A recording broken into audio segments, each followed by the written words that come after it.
welcome to the second in the series of webinars on resilient building codes. Today we have a jam-packed agenda, which we will walk through right now. But first, I'd like to introduce you to the presenters on this webinar today. So next slide, Jeff, please. Thank you. So it's Madeline Fraser-Cook here from the Local Initiative Support Corporation. We are a CDFI and a HUD technical assistance provider. We will also be joined by HUD staff today, including Bryce Nolhoff, who is a CPD specialist in the Disaster Recovery Office at HUD. And then our subject matter experts, Lisa Churchill, who is working with us at LISC through her firm Climate Advisory, and she is our subject matter expert, and you will be hearing a lot from her. You may remember her from the last webinar, which she led for us. And today we are joined by Ryan Kolker, who is a Vice President for Innovation International Code Council. So he will bring his experience and expertise on codes and kind of where ICC is going with some of the resilient code work as well. So I'm really excited for the depth of expertise we have today, and we welcome your comments, your questions all along. Please use the Q&A function to ask questions. You will see it up at the top right of your screen where it says Q&A. The chat is really for us to troubleshoot if you're having any technical difficulties, and Jess will help out. But the Q&A is really where we can track your questions. Next slide, please. So what are we going to do today? First of all, obviously, welcoming you to this webinar. Thank you for taking the time. We know how busy everybody is. So the first part of the actual information dissemination here today will be taken on by Bryce, and he's going to talk about how all this work fits with CDBG-DR funding and support. Just a quick note on that, Bryce will not go into the depth that we went on that topic last time because that will be recorded and available for you, but he will give you an overview because we have a lot to cover with the next section of our agenda, which is the building code considerations for each hazard. And we think that you'll find this really helpful because Lisa will break it down by these hazards and what are the considerations, how you should be thinking about resilience in the building codes as they relate to these particular hazards. And then we'll move to talking a little bit about how you can increase the resilience in your building codes, and really thinking about the challenges that we have seen pop up and how you might consider implementing some solutions. And then we'll wrap this all up and give you a heads up on the next webinar, which will be the final in the series next week. Again, as Jeff said, all of these webinars are being recorded. The materials will be posted on the HUD Exchange for these webinars. And in addition, we'll talk a little bit about the toolkit. All of those materials will be available as well. We are developing a web page, a landing page, so you can have all of that consolidated in one place. Next slide, please. So with that, I'm going to hand it over to Bryce to walk through the consolidated notice and some of the highlights. Again, the deeper dive on this was in the first webinar, and you'll have some accompanying materials available on the HUD Exchange should you have any questions. So Bryce? Thank you, Madeline. Hi, everyone. So with the publication of the CDBG-DR consolidated notice, there are some new resilience and mitigation requirements that 2020 and 2021 CDBG-DR grantees should be aware of. As Madeline mentioned, we covered these requirements in detail in the previous webinar, so I won't go into each one today, but they can be found in the various sections of the consolidated notice noted here on the slide, and they include mitigation measures, resilience performance metrics, green and resilient standards, elevation standards, and resilience planning. So for your reference, I will drop the link to the 2020 CDBG-DR notice in the chat. That includes the consolidated notice requirements as an appendix. So I encourage you all to review these requirements in the context of today's webinar on resilient building codes. Next slide. So what will you get out of today's webinar? We hope that you will learn more about the most up-to-date building codes that offer resilience to common disasters in your region and beyond code best practices to account for future climate risk. We also hope that you'll be able to better respond to common challenges as a practitioner with some suggested solutions that we'll be covering today. So with that, I will pass it back to Madeline to continue the conversation.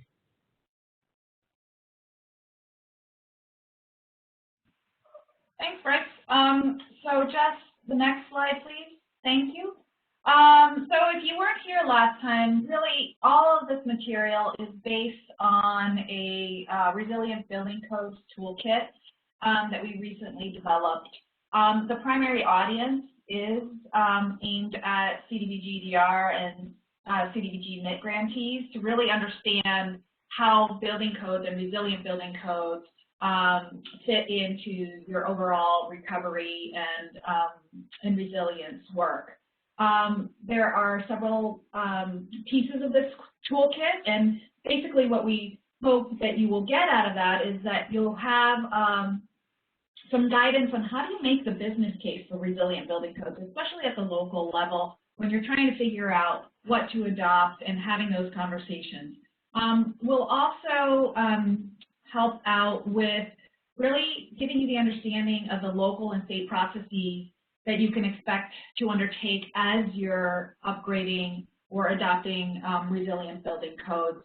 And as we will start diving into today, the toolkit delineates how resilient building codes can address the various natural hazards that unfortunately we are increasingly seeing in the communities in which we work. Next slide, please. So the toolkit is comprised of these various sections. First is the business case overview. It's a short document that you can use on the ground with a variety of folks, stakeholders, really just a 4-pager that consolidates all of the background information, how you might consider talking about resilient building codes at the local level. So a really important kind of piece that folks that are really busy in their day jobs can really grasp and digest. Then we get into a much deeper dive with the main narrative document that basically gives background on why building codes are important, what resilient building codes look like and are, how you can incorporate them into the local conversations and local implementation and adoption of higher standards. We also have created a checklist for you in terms of what to consider when thinking about adopting resilient building codes. Then we go much deeper into the state-by-state processes, really knowing kind of what your state has adopted and kind of what the processes are within your state to adopt resilient building codes if that's the road that you choose to go down. And then we have a deep dive through the technical appendix, which is really meant for those that are basically in building codes, building codes language day in and day out. So that's really the piece for the technical experts out there among you. So hopefully all together it provides guidance for a variety of different stakeholders and for folks that are coming at this work from different disciplines and skill sets. Next slide, please. So before we dive in, we wanted to do a quick poll to see who's in the room because this is really important in terms of targeting our conversation. So if you could take a quick moment here to let us know who you are, and then we can move on to the next piece of this work.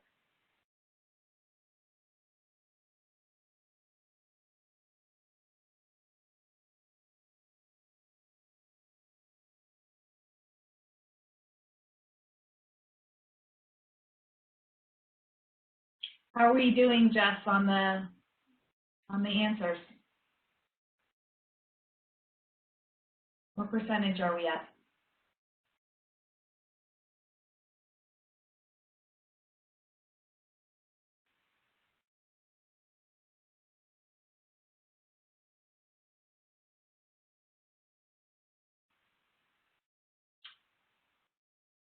Okay. Do you have the results, Jess?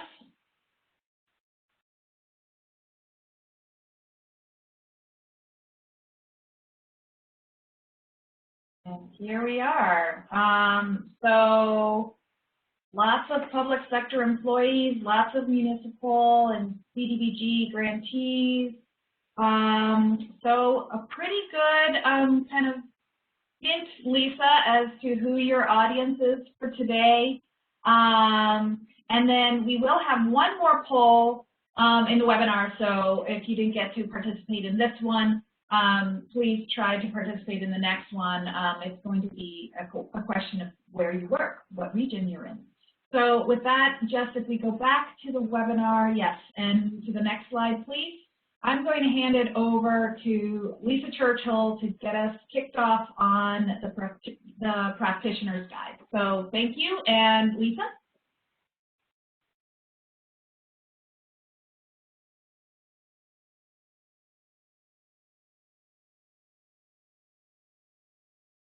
Lisa, you're on mute. If you've tried to unmute. Yeah, I was trying to get out of the poll. So thank you. Welcome, everyone. As Madeline said, we have a lot to cover today. We're really going to be focusing on building code considerations by hazard. And with that said, let's go ahead and advance to the next slide. So before we did a deep dive on each of the hazards, we wanted to take a few minutes to orientate ourselves with respect to the building codes. The three main model building codes that are used in the U.S. are the International Building Code, the International Residential Code, and the International Existing Building Code. You can think of these as the base codes that then make further reference to other codes and standards, some of which are listed here in the box there you see. And as we mentioned in our last webinar, codes and standards are adopted independently by each state. So in essence, there's an additional filter at the state level. So while there might be similarities across the states with respect to the base building codes that are being adopted, each state has its own distinct set of building codes and governance. And that particular aspect is something we'll explore more in the upcoming webinar. Next slide. So with respect to building code provisions, residential properties are separated into two main categories: multifamily homes with 3 or more dwellings and 1 or 2 family dwellings. So the first category of properties, the multifamily homes with 3 or more dwellings, are covered by both the IBC and the EBC. The second category of the 1 and 2 family dwellings is covered by the IRC. Next slide. The building codes themselves address various building components and systems. These include structural aspects, the envelope, interior design elements, the mechanical, electrical, and plumbing systems, as well as civil site considerations. And the proposed design for each of those systems is further informed by life safety considerations. So in today's webinar, we're going to consider those life safety considerations as they relate to the main hazard types of flood, fire, temperature, and wind. And I should say with respect to fire, that's wildfire. The table shows here some of the more common codes and standards that are referenced to inform those design decisions and how they align with those different, the various building components and systems. So for this webinar, we're going to structure our discussions around those hazards, and we'll look at how the building code, the existing building codes, can be leveraged to enhance resilience and where it may need to be modified to address the additional challenges of climate change. Next slide. And since hazards will present differently depending on geography, we thought it'd be useful to take a quick poll and learn what geographies may be represented here today. So with that, Madeline, I'll hand it over to you, Jess, if you wouldn't mind posting the poll. And Madeline, I'll let you report out on the poll, please. Sure. Thanks, Lisa. So really trying to figure out who in our audience is working where. If you could take a moment and just let us know, you know, And certainly as we proceed with the webinar, if there are questions or concerns that are particular to your region, please feel free to put them in the Q&A, and we will address them in the Q&A portion of the webinar. So let us know where you're working, and then we can go from there.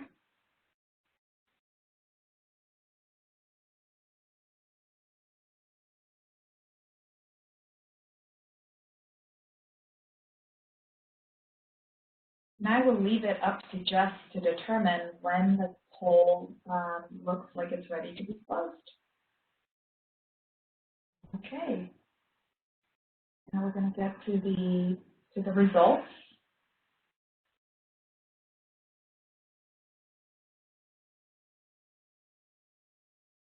It often takes a little minute here to connect between the WebEx and the poll platform.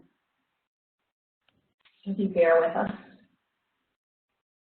And here we go. So we have, it looks like lots of representation from the northeast and southeast, so along the eastern seaboard. We've got a lot of folks. We've got some folks that are interested in this topic from the Midwest, and then, you know, as you all can see, it's kind of spread out in various places.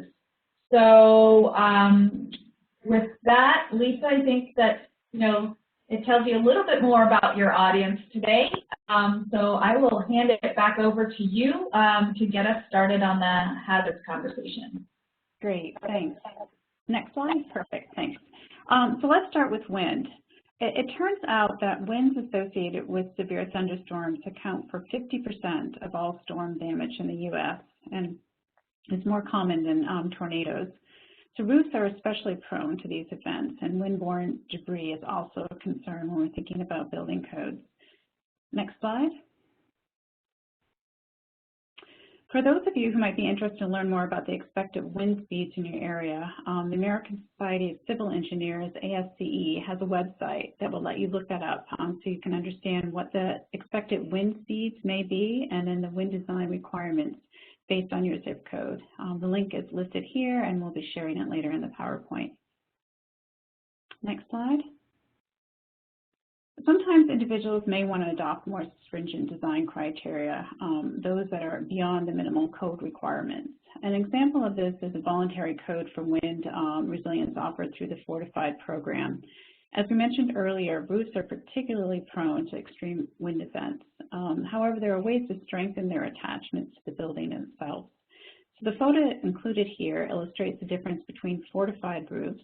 Those are the roofs with either no or very little tarping, and the more traditional builds, and those are the ones that you'll see more tarping on. And this was following Hurricane Sally, which was a Category 2 when it hit Alabama, and it had 1 minute sustained speeds as high as 110 miles an hour. So not only did the fortified roofs reduce the overall physical damage to the structures themselves, by reducing that damage and having the roofs remain intact, that meant that it also allowed people to reoccupy their homes with minimal disruptions directly following that event. And that's a theme that we want to keep emphasizing throughout this series. Resilience is more than just minimizing physical damage. It's really about maintaining that ability to carry on with your day-to-day life needs, the quality of life aspect as well as just the physical damage perspective. Next slide. So in areas where there is significant tornado activity, storm shelters have emerged as a viable solution. And there are existing codes and design criteria that can be consulted in constructing the shelter, including the jointly developed IPC and SSA standards shown here. With that said, these are still not widely mandated, but there's increasing pressure to make storm shelters more widely available and more mandated. Slide 18, next slide. And there's positive movement on increasing resilience during tornado events, as it appears that the tornado load standard has a good chance of being incorporated in the upcoming 2024 IBC model code. By having it incorporated, this will make it both more accessible and more front of mind for policymakers, for designers, and homeowners alike. Next slide. Okay, so as we mentioned, we're going to look at do a quick overview of what's currently in the codes, and we're going to focus mostly on IBC and IRC. We're going to give you an overview as a sampling of the type of information and level of detail that's contained in the toolkit around wind. Obviously, we won't have the ability to go into each of these in depth, but we wanted to let you know what you could find. So for the IRC, which remember covers 1 and 2 family dwellings, and the IBC, which covers the larger multifamily and commercial properties, we've done an assessment of the types of provisions that exist within each of these for each hazard. So in terms of wind, in the IRC, there are provisions related to windborne debris protection outlined here. And next slide. And there are special considerations for buildings where the winds exceed 140 miles per hour. Next slide. So the IBC has similar requirements, and it also references additional standards for the high wind regions, again, thinking that these are protecting a slightly different building stock than IRC. So as expected, there are some nuances there. Next slide. The toolkit will also track modifications that have been introduced in the last 4 cycles of the codes, the last 12 years. That's important because it allows folks to understand, to see how the wind code provisions differ depending on the base code that's used. So for the IBC, we see there have been several changes that have been made in the last 12 years, including updating occupant load provisions and wind speed maps. Next slide. And with the IRC, we see the introduction of new requirements for roof-mounted systems, especially related to PV, and that 2015 and 2021 were years with the most significant changes. So that's a quick wrap on wind. So let's move to flood now. And when we speak of flood, we're referring to both coastal and inland flooding. So flooding that's caused by storm surge and sea level rise, as well as flooding that's caused by extreme precipitation events. And the cost of flood damage to homes alone is expected to increase 61% over the next 30 years. And if you think of it, 30 years is the standard life of a mortgage. So that risk is especially concentrated in South Carolina, in Florida, in Texas, and California. Next slide.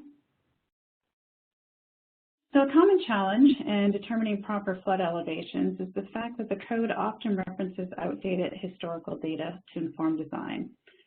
With that said, there are readily available and accessible peer-reviewed databases that can be used to amend that information. These climate projection data can be incorporated into the design so that the shifting precipitation and flooding patterns can be better accommodated over the expected life cycle of that asset. And to the right are some of those available databases that can be used for these calculations. Next slide. Sometimes there can be conflicts between different code provisions when it comes to protecting against various hazards. So the case in point, it could be beneficial to place key equipment on rooftops to raise them above the flood level when you're thinking about flooding. But however, in the case of fuels, there are fire safety codes that might prohibit putting those types of that type of equipment and fuel on the rooftops. So in that case, it may be possible, and you might need to look at putting on the rooftops of elevating the tank on a concrete pad, ensuring that the access openings are above the flood elevation, the tanks themselves are firmly attached in a way that ensures that they don't topple or float away during the event, and other sorts of aspects. So this will be a reoccurring theme as we work through this. There's been a lot done in this space in the last decade. People have had to think about these, so there are a lot of good examples about solving for one hazard at a time, and we just wanted to illustrate this particular one with flood because it's one that we hear quite a bit about. Next slide.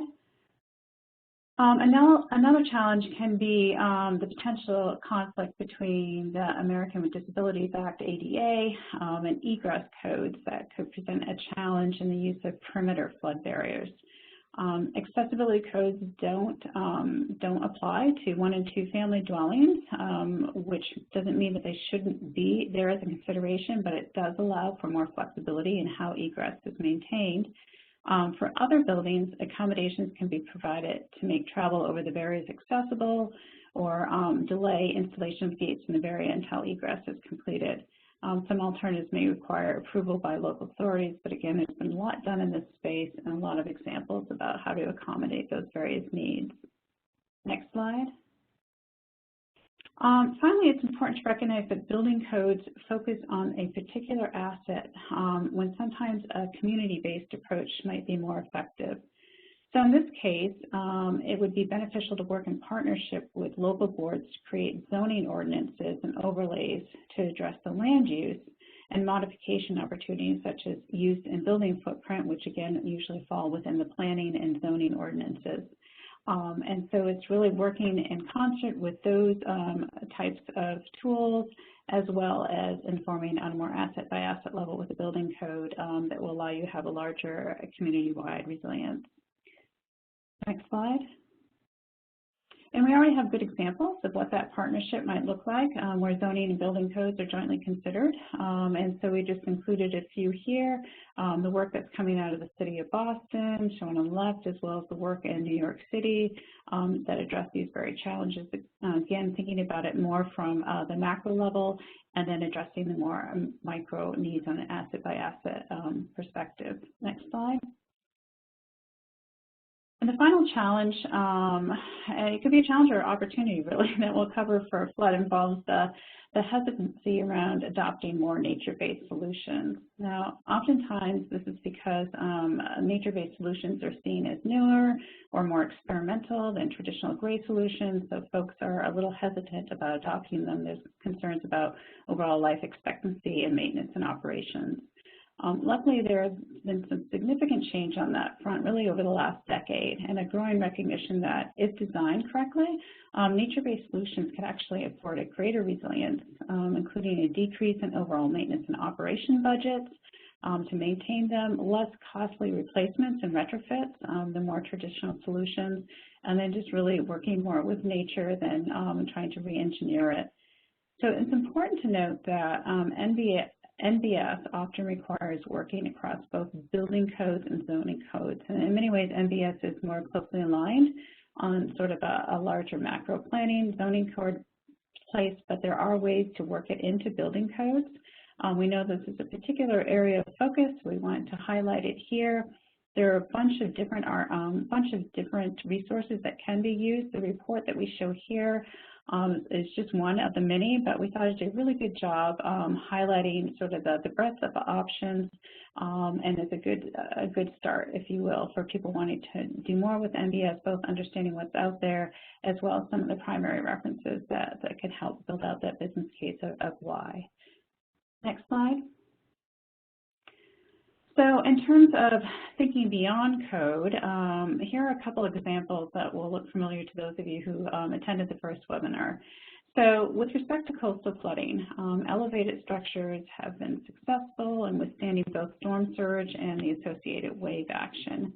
The structures pictured here all survived Hurricane Michael in Florida, including some that were built to a higher standard than what the current FEMA mapping may have indicated, and in some cases, beyond what was required by the adopted building code. So had the owners of the buildings shown here not taken on the extra precautions that are more often used in the higher risk 100-year flooding areas, which technically they were not part of, so they went beyond code. Had they not adopted those beyond code interventions, the buildings would have likely incurred much more damage than they did. So this is an example of working beyond the existing codes to really solve for some of the increased challenges that we see with climate change moving forward. Next slide. And with inland flooding, we've seen similar trends. Areas that were once considered low risk have seen significant and recurrent flooding. Following Harvey, Houston approved new building codes that require homes in the 500-year floodplain to be built 2 feet above base flood level. So this is an elevation that's already required for the buildings in the 1 in 100-year floodplain is now a requirement for buildings in a 1 in 500-year floodplain, again, based on historic data. So that's 1 in 500-year floodplain. Historically, that might be less than 1 in 500-year floodplain moving forward. So it's estimated that 84% of all the properties that were impacted during Harvey would not have flooded had they been built to these new standards. Next slide. So how is flooding addressed in the IBC and IRC? The key points that I want to highlight on this slide is that although the IRC references the ASCE 24 flood standards, apologies for all the acronyms, there may be instances where the HUD standards actually require a higher elevation than the ASCE 24. And in that case, grantees need to be aware that they would be required to comply with the HUD standards. The ASCE 24 standards would not be allowable in those situations. Next slide. So IRC also addresses design considerations for manufactured homes, and we know that was an area of interest from a comment that we received on our last webinar. Next slide. This slide lays out what those requirements look like for the IBC, which are similar to those of the IRC, with some nuances to account for commercial building needs. Next slide. These slides talk a little bit more about some of the design and construction requirements of ASCE 24, again, which is the standard that is most often referenced for flood. Examples include making sure the lowest occupied floor is above the design floor elevation, and next slide. Ensuring that electrical panel boards and similar equipment is also above the flood elevation. Next slide. And in these two slides, we're laying out how the flood provisions have evolved since 2012 for both IRC and IBC model codes. We see in this slide there's an increased focus on how the floodplain is both assessed and the record keeping associated with that assessment. Next slide. And then we start to see the introduction of concrete slabs and stairs and ramps as part of the IRC considerations for flood protection. All right, next slide. Okay, so now let's shift a little bit and talk about wildfire. Since 1991, there have been 19 disasters that have caused $1 billion and more in damage directly tied to wildfire. So 1991, 19 disasters because of wildfire that resulted in $1 billion or more damage. The increase in the fire risk has been tied both to changes in the climate, including a shift in the onset of peak wildfire season, as well as to an increase in the construction itself, what is being constructed within the wildland-urban interface. So that's the WUI that you'll see referenced here throughout the rest of the slides. Next slide. So to date, very few states have adopted model codes related to wildfire risk, the WUI code. To date, there are 6 states, California, Nevada, Pennsylvania, Utah, Montana, and Washington that have adopted WUI. 6 others have some sort of formalized consideration of wildfire risk, and these include Arizona, Colorado, Georgia, Idaho, Oregon, and Wyoming. And the remaining 38 states have yet to develop something more formalized. Next slide. With that said, there's a good industry understanding of what needs to be done to make these buildings more wildfire resistant. And this is a great graphic that was created by IBHS, which highlights what some of those design considerations might look like. So, there's an obvious focus on areas including roofs, vents, exterior walls, windows, and decks. Next slide. But it's important to remember that it's more than just the building itself that determines the overall vulnerability to wildfire. Its surroundings, including vegetation and outbuildings, even your neighbor's house, will dictate just how vulnerable a particular asset may be. So defensible space zones are those areas that have been designed and maintained to reduce the overall risk of wildfire spread. A big piece of that includes removing and or minimizing any type of fuel sources, such as vegetation, outbuildings, or even vehicles. An example included here is from California, and it's a regulation that works in tandem with the building code to make the building more resilient to wildfire risk. Next slide. And just as it is with flood, sometimes it's more efficient to think of wildfire resilience from a community scale, which involves both the land use and the building code considerations. And this is a great graphic that kind of shows how each of those components act individually and what it means as a whole in terms of reducing that overall wildfire risk. Next slide. And there are already significant efforts on the wildfire front to increase resilience during these events. If you look closely at this photo, you see that the house was totally surrounded by fire at one point, leaving behind burnt stumps and remnants of trees. However, the house itself survived due to the fact that it was built with concrete siding, a cement porch, a metal roof with no gutter or air vents. Nearby vegetation, which is a potential fuel source, was also removed in the area, both from the area and directly next to the home. Next slide. And while there can be some hesitancy about increased costs associated with building more resiliently, a recent study showed that the upfront capital cost associated with building a wildfire-resistant home could actually cost less than building a more conventional design. And a lot of those savings occurred in what was used for the sheathing and siding. Next slide. So there are several places where wildfire protection is addressed in the codes. The IBC, International Fire Code, IWUIC, NFPA 1 and NFPA 1140 all have guidance in place around wildfire protection. And they address the physical considerations of buildings themselves, and in some cases, the aspects of the defensible zone concept that we previously discussed. Next slide. So here you'll see how location, the location of the structures geographically, weather conditions, and ignition sources, combustibility of materials, and other aspects are all considerations in terms of building that wildfire resistance through the codes. Next slide. You'll see similar mitigation measures are in NFPA 1 and 1140. And if we advance the next slide, it's interesting to note that the only code provision related to wildfire in the IBC is the one that is related to roof covering that's noted here. There are no code provisions for wildfire in the model codes of the IRC at this point. So that means that adoption of additional wildfire resilience, including possible inclusion of the codes and standards listed on the previous slides, that type of enhanced wildfire protection currently happens at the state, the county, and municipal levels and is not directly addressed in additional detail in either the IBC or the IRC, again, beyond what's noted here.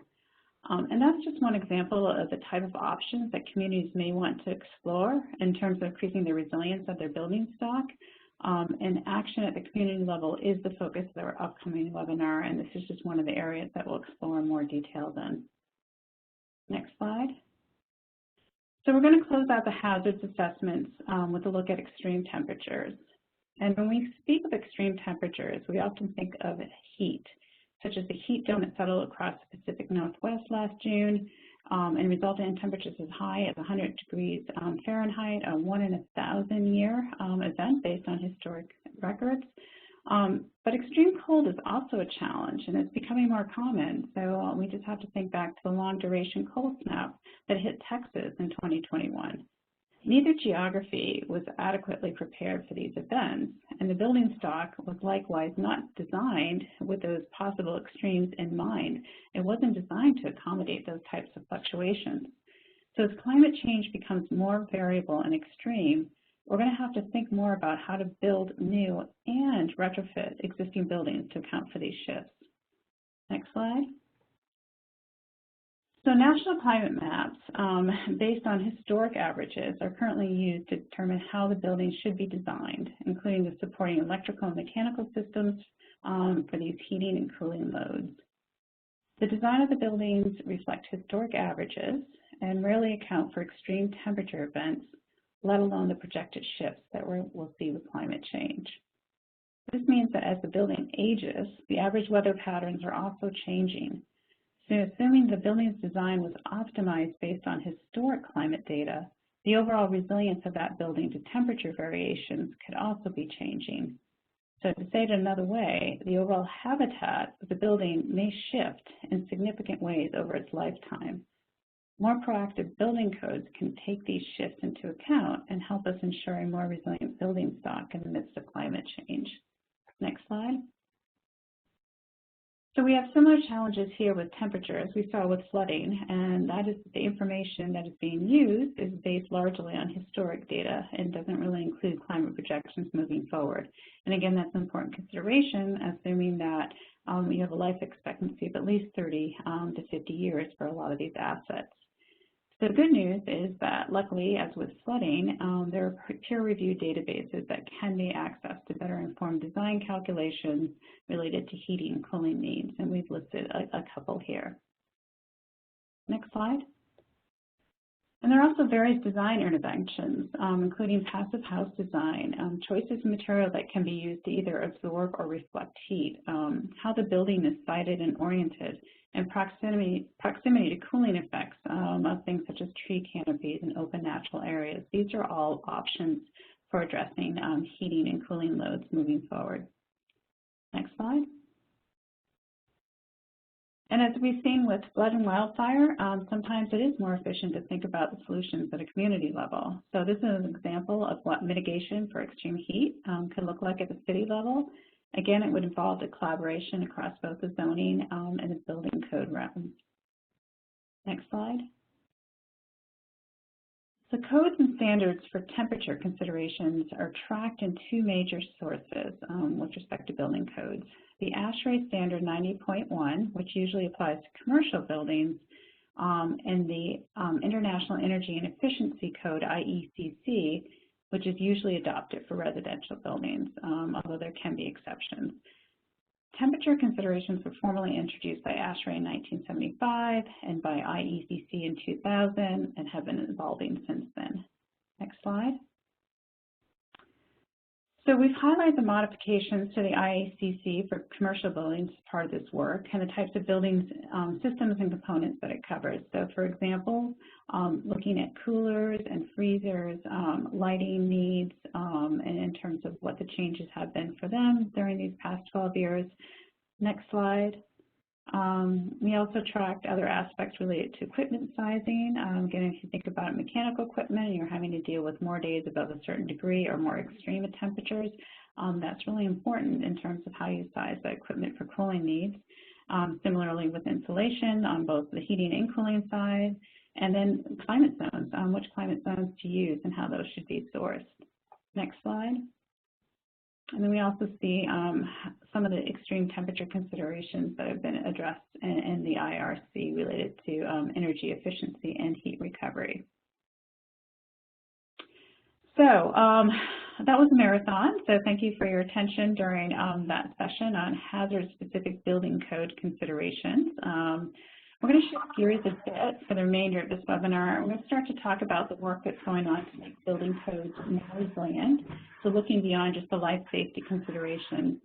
And then we'll close out on three key themes that have generated a lot of discussion during our research. Those themes are what to do about enforcement, what to do about the existing building stock, and what to do about funding. But first, let me pass the reins to Ryan Coker, and he's going to highlight some of the work that the ICC is currently involved with respect to resilience. So Ryan, I'll pass it over to you. Great, thanks so much. Really appreciate it. Lisa and Ryan, I just wanted to ask really quickly before you get going to the next section, I just want to encourage folks to use the chat function or the Q&A, preferably the Q&A, to ask any questions, because I know that Lisa went through a lot in that last segment. And so if you have any questions related to those hazards, please pop them in the chat or the Q&A, and we'll be tracking those. And likewise, if you have any questions while Ryan is speaking, please feel free to raise them so that Ryan can address them, or we could also address them at the end. So just wanted to flag that for folks. Thank you. Yeah, sorry, Ryan. No problem.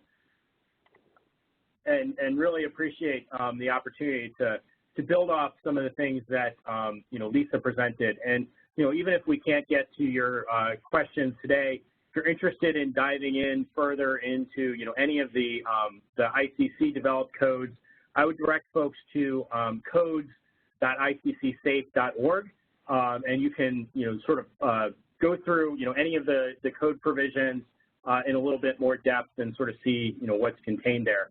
So I'm going to build off a little bit of what Lisa mentioned relative to sort of where where codes are today, how they've progressed over time, and really being able to sort of capture the latest information, latest technology, sort of latest findings from prior hazard events, and really being able to incorporate those into the model codes to support communities in assuring that they continue to remain resilient, sustainable, and really address the needs that their communities have. So you can go to the next slide.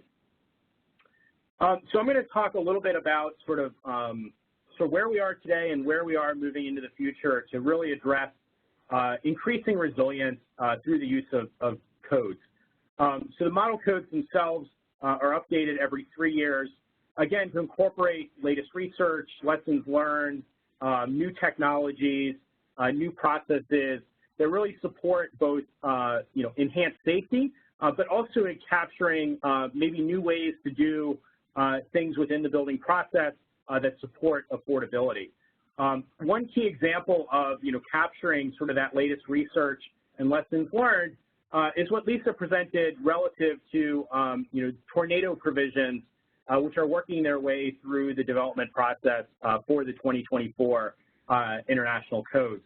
And that sort of code provisions really came from research done after the Joplin tornadoes of really understanding, sort of how those tornadoes impacted specific buildings and what, sort of worked and what didn't work. And so that's really a good example of sort of the evolution of codes to capture, those sorts of new technologies and new practices.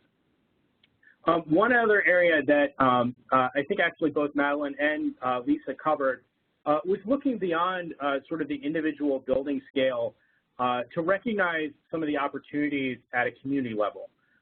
Additionally, we've seen a greater focus not just at the building itself, but on the impact that buildings have on the social and economic resilience of a community.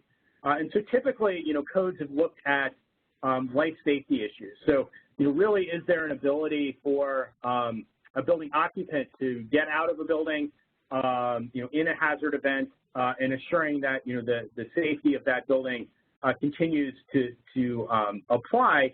But, sort of after a disaster event, that building may no longer be sort of functional for that community, may no longer serve its continued purpose. So, that housing, that sort of business may no longer be able to use that structure. And so that really impacts sort of the ability of the community to bounce back and address the social and economic issues that they may face. And so there's a lot of discussion around this concept of functional recovery. So really understanding what is the expectation of performance of a building to continue its operation, and really sort of recognizing the role an individual building plays within the community, and really setting up criteria to support this broader concept of social and economic resilience. And so we're starting to see this functional recovery sort of aspect start within sort of the seismic community, but there is certainly applicability across multiple different hazards to really address these challenges. Another area where we've seen this broader focus on community resilience is in the area of energy codes. So, Lisa talked a little bit about sort of the opportunities to address extreme temperatures, through both the building code and energy codes. But we're also seeing a focus on concepts of passive survivability and grid resilience. So if you think about a disaster event that maybe knocks out power, or if you have a extreme heat event or a cold event where the grid is stressed, being able to have more efficient structures can really support the community in allowing people to be sort of more comfortable in their household for longer, and so reducing impacts or stresses on say cooling centers, for instance.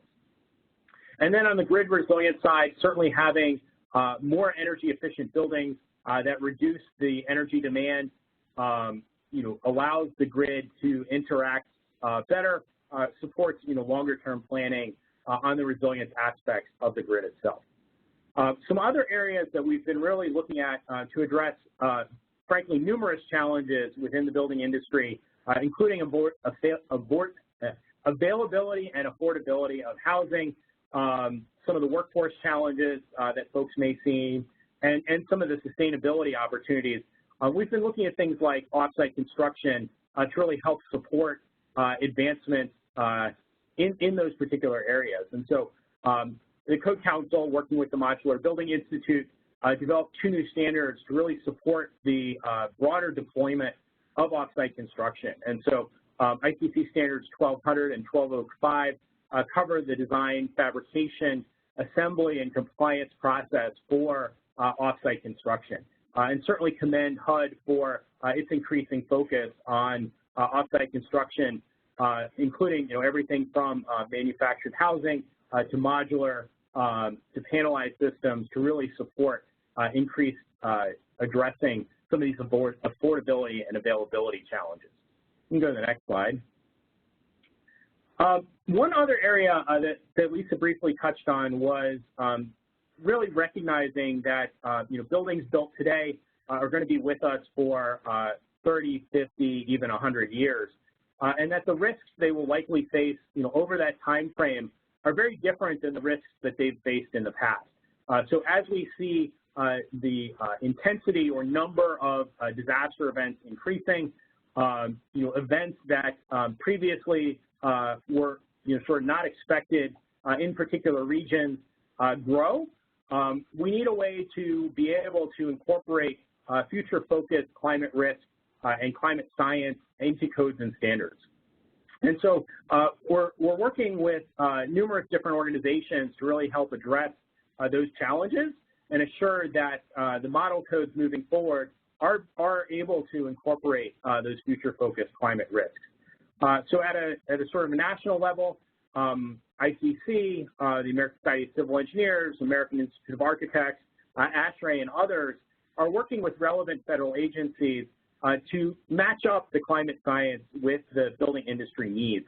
And so, certainly on the climate science side, you have agencies like NOAA and NASA, and then on the sort of standards and building side, agencies like NIST are really coming together to assure that the sort of climate models and the climate science can deliver the sorts of data points or model points that the building industry needs to assure that buildings continue to meet the safety and resilience levels that we expect from them.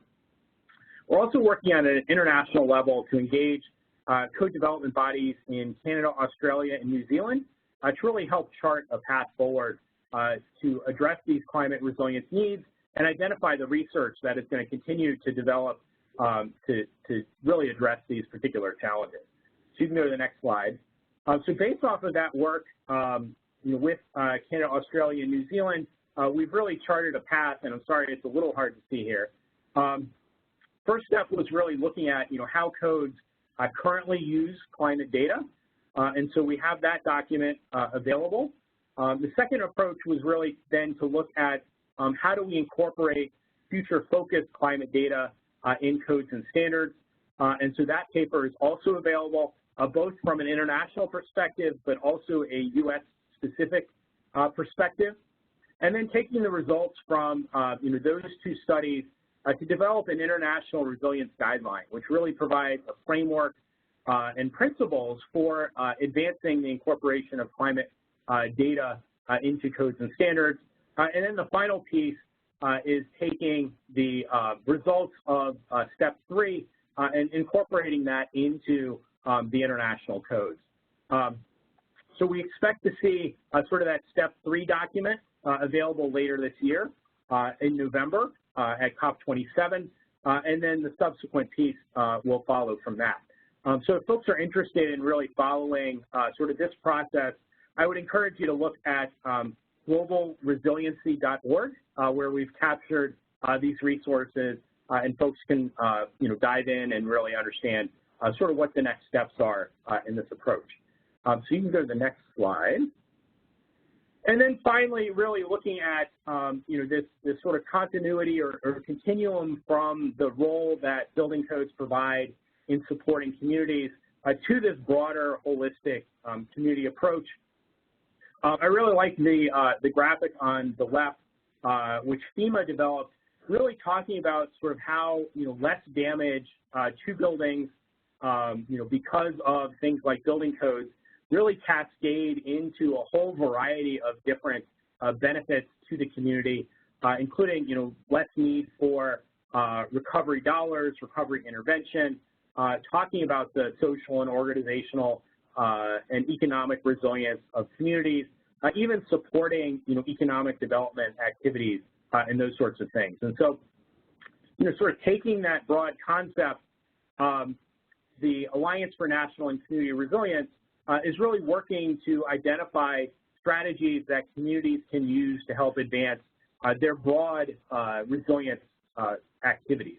And so we identified 19 different community functions that really cut across the social, organizational, and infrastructural aspects of communities, and are developing community resilience benchmarks for each of these to really give communities sort of that snapshot of where they are today and where there are opportunities to improve.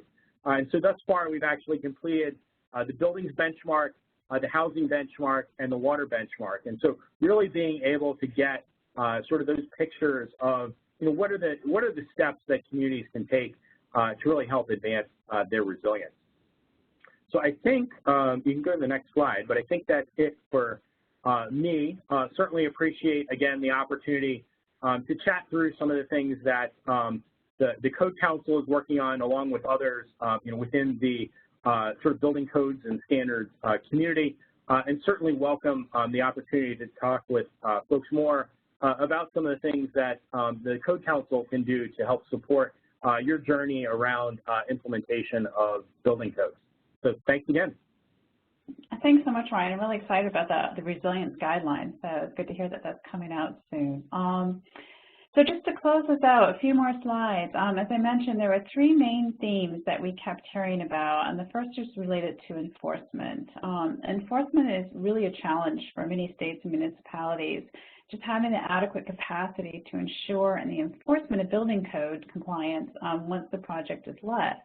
And this is often because of inadequate resources, not only just funding, but also staffing availability and qualifications of that staff. So there are three potential solutions that we could offer to solve for this. The first involves the affidavit process. In this process, the designer signs off on compliance through a legal document. The design team members provide affidavits when the construction documents are submitted for permit, and the affidavit indicates the design documents conform with the applicable codes. While it's convenient, it's not necessarily the most stringent approach, and therefore it's a little less preferred. Another solution is a joint services arrangement, and this will allow communities to come together regionally and support positions and enforcement activities that they may not have been able to do on their own. A third option is through the use of third-party inspectors. And so this is where we have non-municipal entities that are used to conduct inspections. Next slide. One example of what those third-party inspectors might look like is the GovMotives program that was developed by the Institute for Building Technology and Safety, IBTS. So this program allows for remote inspection services and can provide quality assurances to jurisdictions that otherwise may not have the capacity to perform them on their own. This is just one of several examples, but it kind of illustrates the ability to, in a sort of a remote way, address those issues with enforcement. Next slide. So the next big challenge that we heard a lot about was the fact that the majority of the building stock in the U.S., approximately 111 million structures, it's already built. And even revised building codes wouldn't necessarily address those needs unless the building itself underwent some sort of extensive renovation that would potentially trigger some of those new standards. So we've included three examples here of how that might be addressed. Next slide. One solution is currently being used in St. Augustine, Florida, and it involves leveraging CDBG-DR funding to address resilience in the existing building stock. Here they're using these funds to invest in resilience retrofits for those low to moderate income households that are already experiencing repetitive losses from flooding.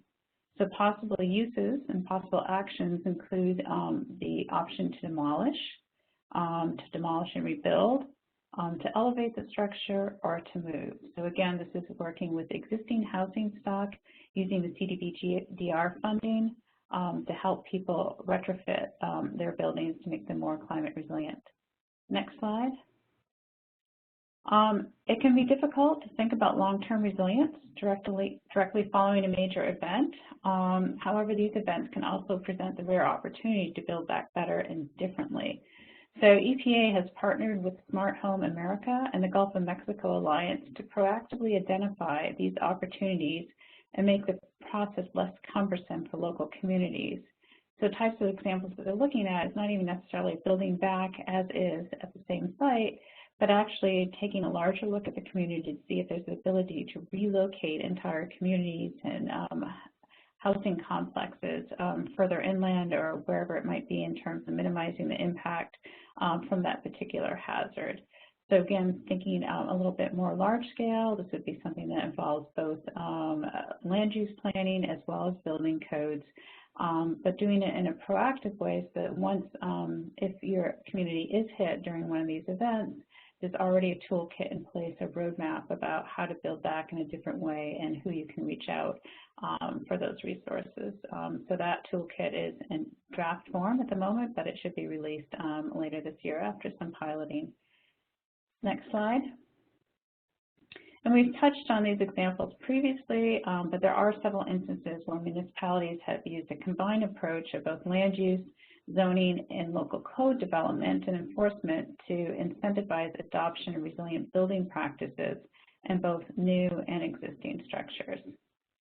Next slide.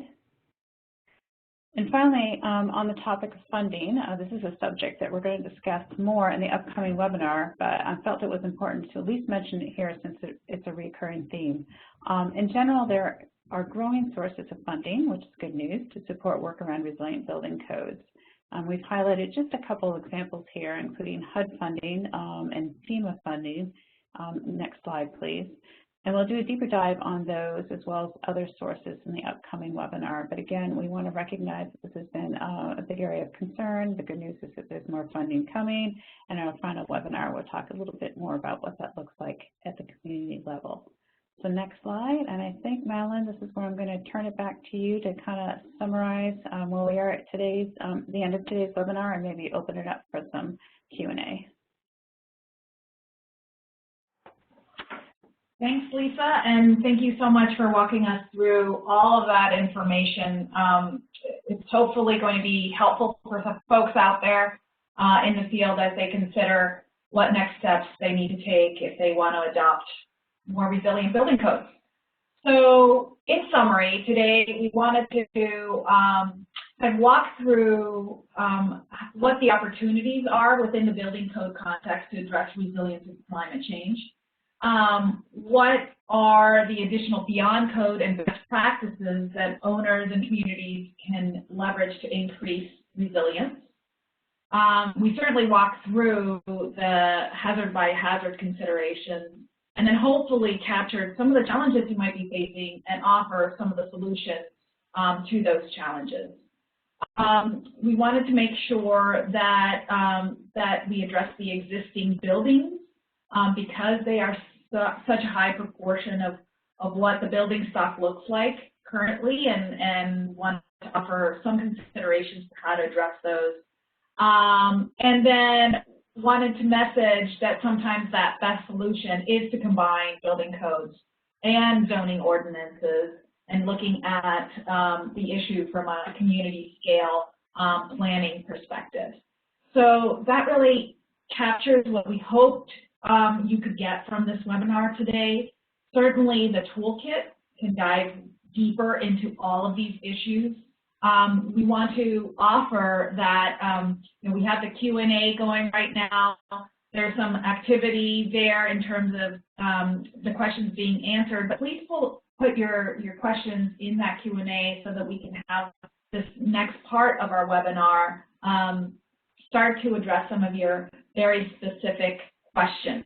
So with that, before we go on to any next slide, I wanted to open it up to the Q&A and see the activity there so that we can have a little discussion on that.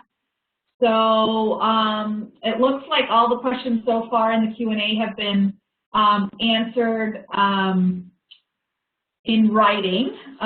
Thank you, Erin, for being such a great resource on that.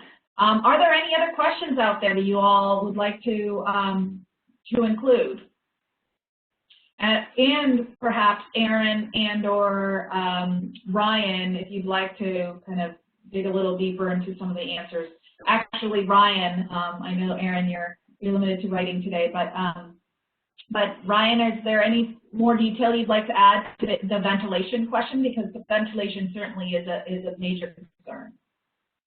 Yeah, I'll actually touch on a couple of the questions.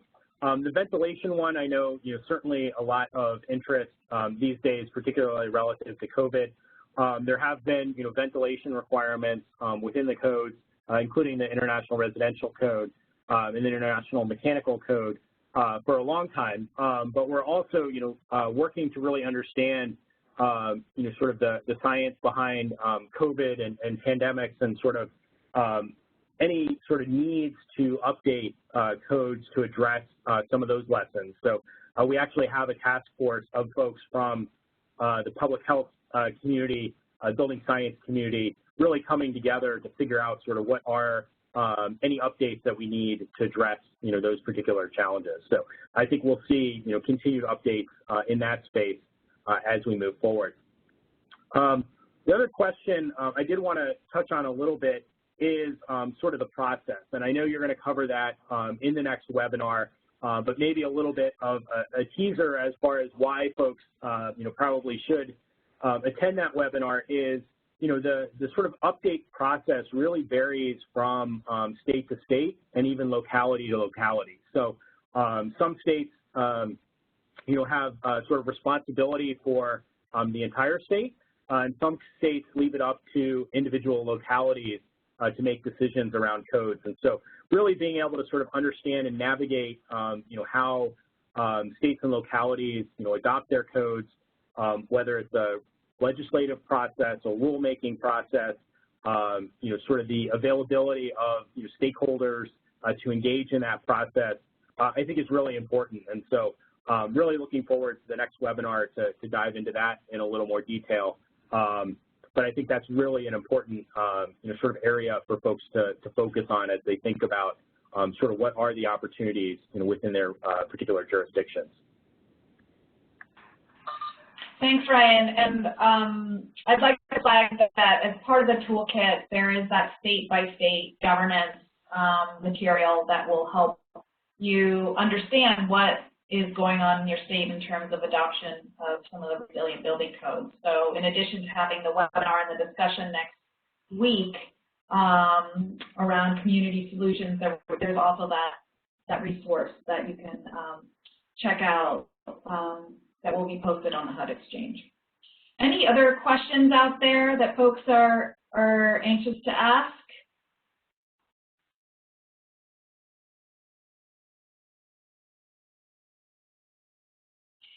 We got a question about the link to the toolkit that's referenced. Yes, we are planning to post that next week. So you should have all of the materials available to you on a Resilient Building Codes landing page on the HUD Exchange. So Ali, I hope that is helpful. So check in on that registration page for the Resilient Building Codes for the recordings, and certainly we will link to that new page that we're putting up on the HUD Exchange. Any other questions out there for folks, from folks?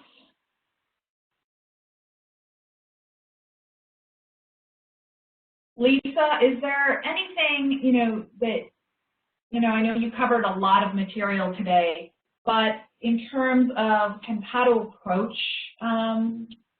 the opening of the discussion and the primer for next week, how to approach the opening of the discussion at the local level around some of this. I know there is a lot of concern around capacity and resources to be able to move in this direction, but I would love to hear a little bit from you as a primer for next week on what you think an opening discussion can be at the local level for some of these topics.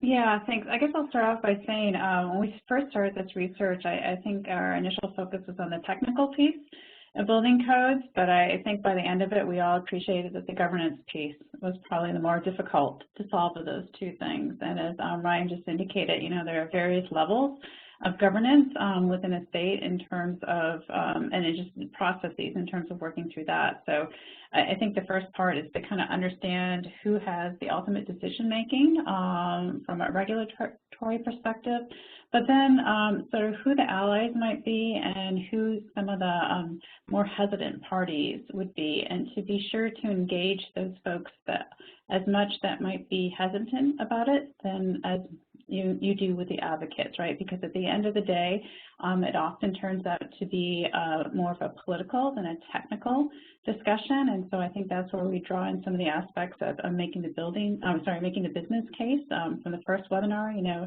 depending on who you're speaking with, you'll have a slightly different slant on, you know, the why and the relevance. But I think, and one of the things that we'll focus on next week is making sure that you have really engaged a robust stakeholder group that represents a variety of interests and to make it meaningful and relevant to each of those aspects. Some of that's going to be on the political side, sometimes it will be technical, and sometimes it will be really community-based. And those are some of the things we hope to talk more about next week.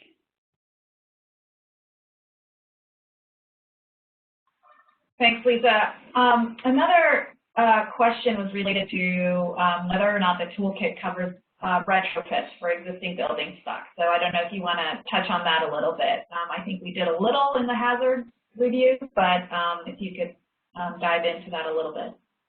Yeah, I think at a high level, it does, again, recognizing a lot of times the building code is really focused on new construction or significant retrofits. One of the things that we did discuss in a little deeper detail was ensuring that if you do have retrofits for existing buildings, that there are social equity aspects that are considered in there, because there have been unintended consequences when folks are looking to make sure, let's say if a building was impacted, that it be rebuilt to a new level, and that new level isn't necessarily attainable by folks in some of those areas just because they're under-resourced. And so some of these meaningful, well-intentioned efforts to increase the overall resilience of the building stock could also have these unintended consequences to folks that are under-resourced because we haven't solved for that sort of that funding gap, if you will, to be able to do something about that. So it was a little bit around about the retrofits. Yes, there's some information in there about retrofitting. It's still sort of tied to the trigger of some major event happening where you would have to go back and rely on building codes. But as we mentioned in some of the last few here, there are a lot of cases where that's not necessarily the case, and so I think the St. Augustine work that's going on that we highlighted using the CDBG-DR funds, where they recognize you have some buildings that don't necessarily get damaged to the level that they will trigger the building codes, but they are slowly degrading over time. How can you think creatively in that space and offer resources to people to do something differently? I think that and aspects related to weatherization grants, we're thinking about heating and cooling, again, are all things that we touched on, less of a deep dive, but I'm interested to hear from folks next week more about that, and we'll make sure to come prepared to talk a little bit more about the retrofit side.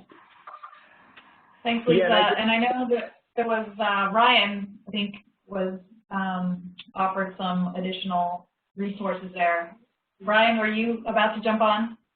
Yeah, so I did offer some resources that may help on specific sort of building level strategies, and I'll actually add one more that Enterprise Community Partners has been leading in South Florida to engage with multifamily building owners to really look at particular strategies. Beyond sort of the individual sort of building strategies, there are certainly some federal and even state programs that can help sort of get to some of those triggers that Lisa was talking about. So revolving loan funds, for instance, could be a strategy. I think we'll see, funding available through FEMA in some of the infrastructure programs that can support this type of work. FEMA also has, flood hazard mitigation programs that could potentially be used to support existing building retrofits. So a wide variety of different, strategies and funding streams to be able to capture, some of the challenges within existing buildings.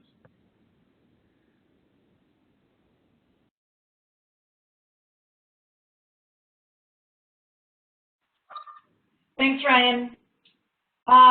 Lisa, we have another question, which is the wind speed site. If you could share it in the chat, that would be helpful. Oh, okay, in terms of the Asce, got it. Yeah, so let me do that now. We have another question that came in. After disaster, for example, flood, substantially damaged LMI applicant may rebuild, elevate to the local FEMA standards, local/FEMA standards, which may only include 0 VF or 1 VF of 3 boards. Then HUD comes in afterward and then requires 2 VF to be eligible for assistance or reimbursement. So I think that that is kind of a very specific question there that's coming in. I don't know, Aaron or Bryce, if you'd like to address that. We could also, just as a reminder, folks, we will be looking at all of these questions. If we don't have the immediate answer today, we will follow up with an answer for you in writing. So, so I don't know if anybody wants to jump in on that particular question.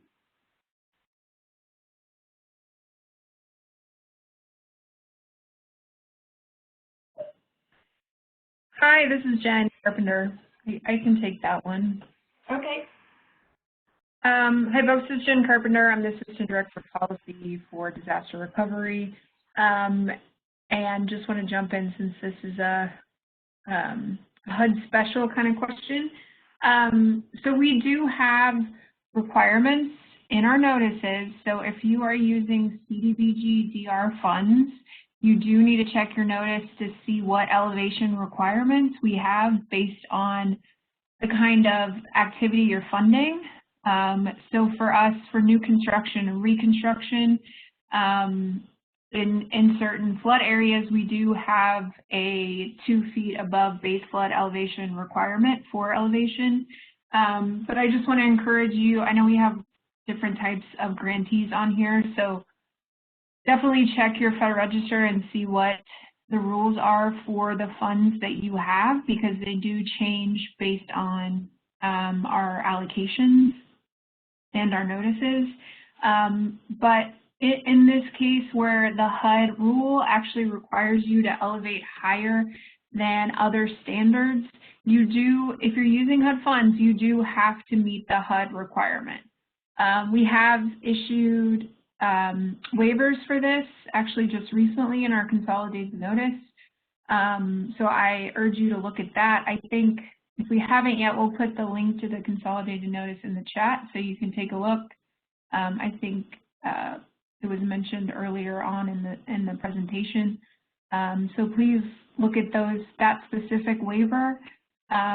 We've also had grantees come and ask for their own specific waivers to HUD's elevation requirement that we review to see if they have a good cause justification and if we have the authority to grant the waiver.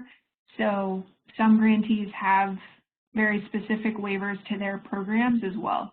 But barring a waiver like that, you do have to meet the HUD requirement for elevation for specific properties. Thanks, Jen.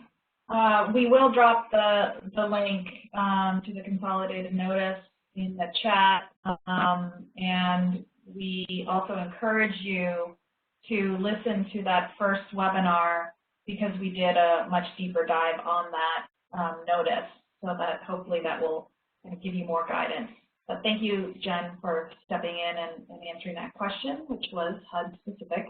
Are there any other questions out there?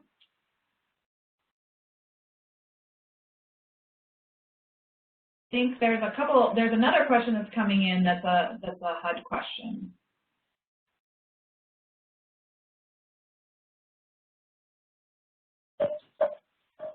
So this question is, would HUD consider allocating additional funds to a grantee who goes beyond code practices in its housing recovery?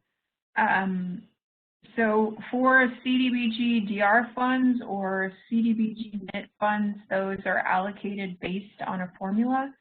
And so that is a set amount that we establish in the Federal Register notice. When we allocate the funds, we have a allocation methodology that we publish with each of our notices that explains why grantees got the amount that they got for that year. So you can check those out, but we wouldn't add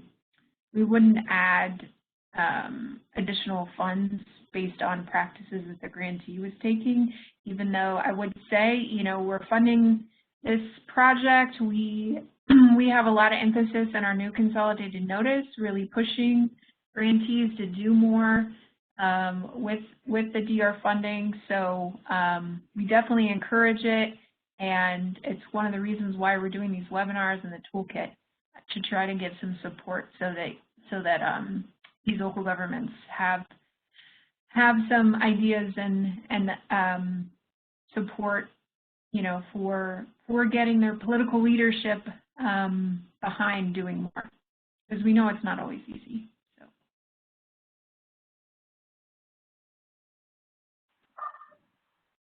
Thank you, Jen. Other questions that are out there? In the meantime, I just wanted to reiterate that if you couldn't attend the last session, the last webinar, it will be available as a recorded webinar on the HUD Exchange. We are hopefully going to have that landing page up and running next week prior to the final webinar in the series, so please stay tuned.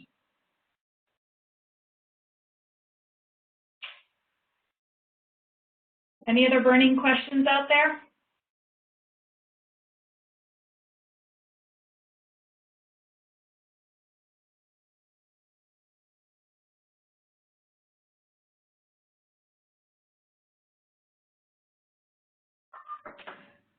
Oh, it looks like another one just came in. Let's see. I think we answered all of them, actually. Great. So if there aren't any other questions, the next slide, please, Jeff. Wanted to share with you when that final webinar is going to be. Action at the community level, May 26th at 2 p.m.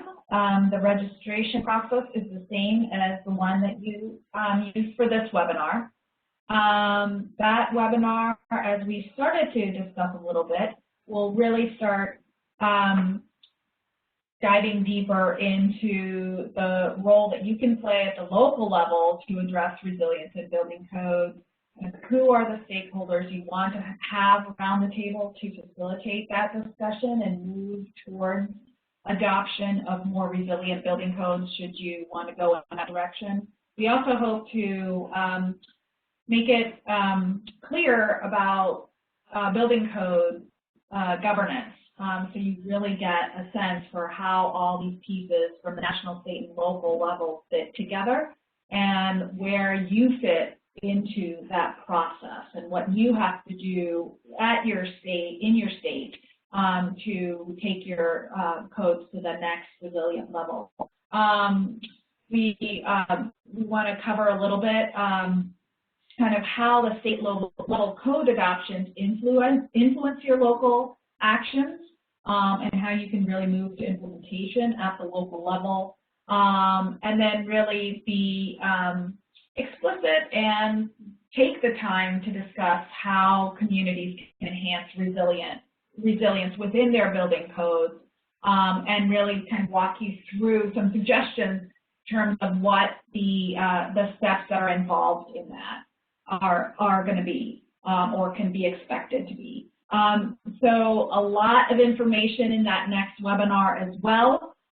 We hope that you join us for that. Again, all of these will be recorded. All of these will be available to you to use and check back in on as you kind of proceed through your processes and conversations at the local level. And certainly the full toolkit and all of those different sections that we talked about earlier today will also be available on that HUD Exchange landing page. So next slide, please, Jeff. So with that, we wanted to share with you some contact information. If you have more questions, please feel free to contact the DRSI staff through this email address. We thank Jen and Bryce from DRSI for joining us in the webinar today. We thank Aaron Gagne for manning the Q&A and writing back some of the answers to your questions. And certainly we thank Lisa Churchill with her deep subject matter expertise and Ryan Kolker, who was able to join us today to bring his expertise from ICC to bear on this conversation. So with that, thank you all. Thank you for taking the time. And please feel free to be in touch with us if there are any other questions that pop up. So with that, have a good rest of your day and hope to see you next week. Thanks all.